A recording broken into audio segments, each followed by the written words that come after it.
शहर के किनारे एक पुराना मकान था जिसे खोया हुआ दरवाजा कहा जाता था, क्योंकि उसके तीसरे कमरे का दरवाजा कभी किसी इंसान ने नहीं खोला।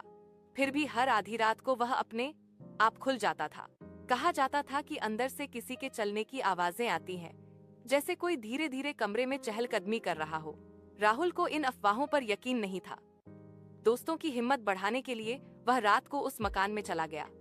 पहली मंजिल शांत थी, लेकिन जैसे ही वह दूसरी मंजिल पर पहुंचा, लकड़ी की सीढ़ियां खुद ब खुद कांपने लगीं।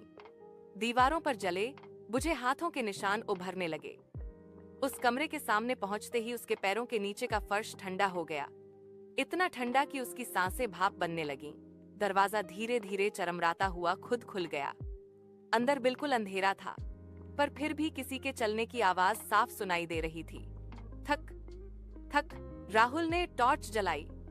सामने कोई नहीं था, लेकिन टॉर्च की रोशनी दीवार पर पड़ी तो वहां उसकी ही परछाई नहीं, बल्कि किसी अजनबी की आकृति दिखी। वह लंबी, टेढ़ी और उसकी ओर बढ़ती हुई। राहुल पीछे हटना चाहता था, मगर दरवाजा जोर से बंद हो गया। कमरे के अंदर कदमों की आवाज तेज होती गई।